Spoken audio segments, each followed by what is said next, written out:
नमस्ते बच्चों।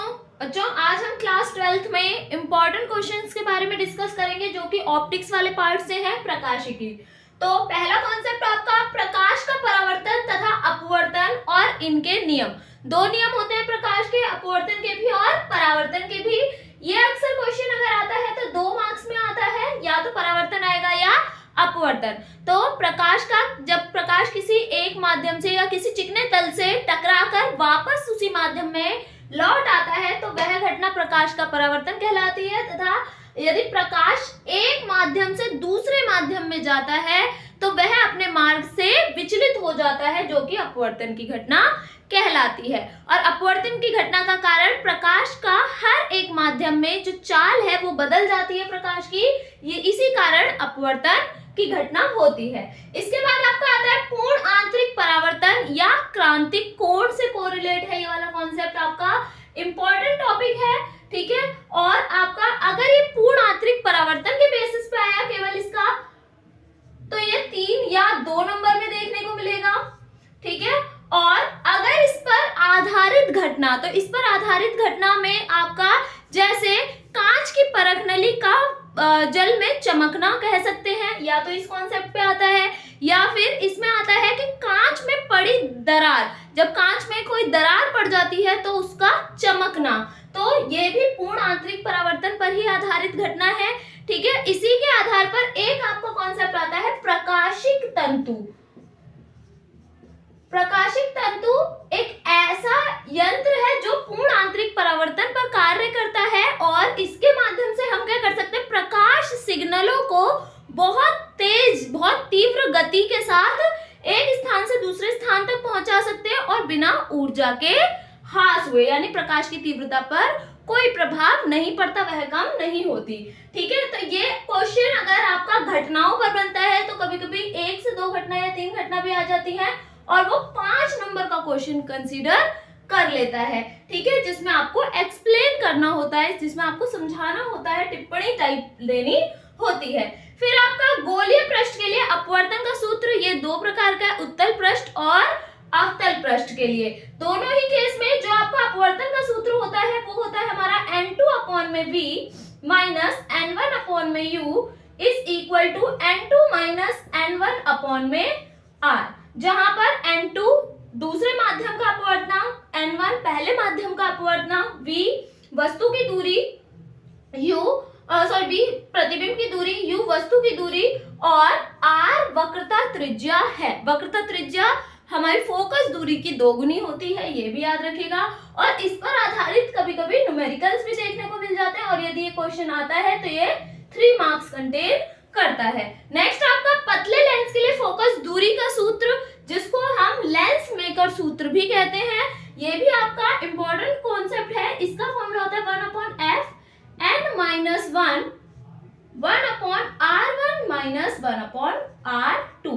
ये उत्तल के लिए है, ठीक है। अवतल के लिए कंडीशंस हमारी चेंज हो जाती हैं, ठीक है। तो इसका अक्सर उत्तल में ही देखने को आया है क्वेश्चन, और ये आपका यदि आता है तो ये 5 मार्क्स में आता है, और इस पर आधारित न्यूमेरिकल बनने के भी बहुत ज्यादा चांसेस होते हैं, ठीक है। और न्यूमेरिकल इस पर आधारित 3 नंबर का बनता है, या फिर इसके साथ ही अटैच होकर आ सकता है, ठीक है।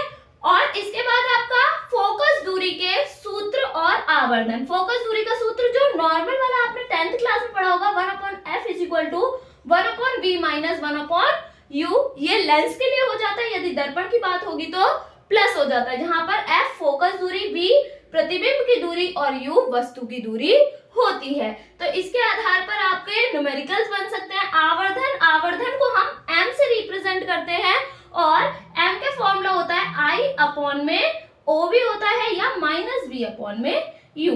I यहाँ पर प्रतिबिंब की लंबाई तथा o वस्तु की लंबाई कह सकते हैं, और v और u हमारे सेम कॉन्सेप्ट है, आपके प्रतिबिंब की दूरी और वस्तु की दूरी। नेक्स्ट क्वेश्चन, पतले लेंस के लिए न्यूटन का व्यापक सूत्र। ये वाले कॉन्सेप्ट पे बेस्ड रहता है, 1 नंबर या 2 नंबर के अगर न्यूमेरिकल बनेंगे तो बनेंगे, ठीक है। पतले लेंस के लिए न्यूटन का व्यापक सूत्र अक्सर पूछा जाता है, x1 x2 is equal to f1 into f2, ये होता है हमारा, और ये अक्सर 2 से 3 नंबर की डेरिवेशन में पूछा जाता है। नेक्स्ट, संपर्क में रखे लेंस की दूरी का सूत्र। यदि दो लेंसों को परस्पर संपर्क में रख दिया जाए, जोड़कर रख दिया जाए, तो उनकी तुल्य फोकस दूरी क्या होगी? तो उनकी तुल्य फोकस दूरी होती है 1/f, capital F is equal to 1/में f1 प्लस 1/में f2। तो ये हमारी डेरिवेशन इसमें बेस्ड आती है और ये भी हमारी 3 मार्क्स की चांसेस होते हैं आने में। फिर आपका प्रिज्म से होकर प्रकाश का अपवर्तन, जिसका फॉर्मूला आप सभी ने प्रैक्टिकल बेसिस पे भी दिया होगा, देखा होगा। अपवर्तन और अपवर्तन के आधार पर हम यहाँ पर क्या निकालते हैं? अपवर्तनांक का सूत्र निकालते हैं, जो कि sine A plus delta M, जहां डेल्टा एम क्या है? हमारा विचलन कोण है, A प्रिज्म का कोण है, अपॉन में 2/में साइन A/2। ये वाला फॉर्मूला आपने प्रैक्टिकल बेसिस पे भी किया होगा, तो ये भी कभी कभी पूछ लिया जाता है, जो कि लंबी डेरिवेशन है और 5 मार्क्स में ही पूछी जाती है।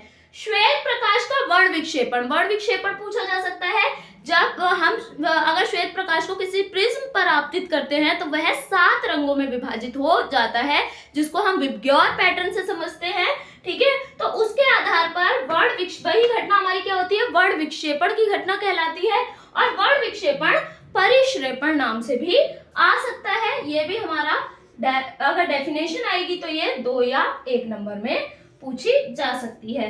नेक्स्ट आपका परावर्तक दूरदर्शी।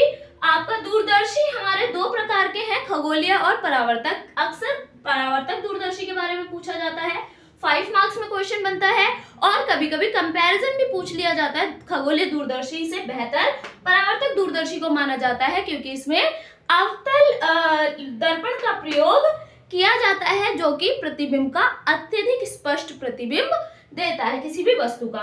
तो इस आधार पर खगोलीय दूरदर्शी से ज्यादा अच्छा, सस्ता इसको माना जाता है। नेक्स्ट संयुक्त सूक्ष्मदर्शी।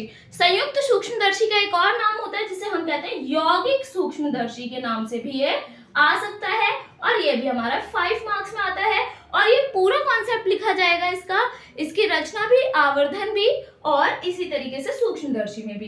इलेक्ट्रॉन सूक्ष्मदर्शी, अब इस समय में ज्यादातर इलेक्ट्रॉन सूक्ष्मदर्शी का यूज किया जाता है, जो कि संयुक्त सूक्ष्मदर्शी से भी ज्यादा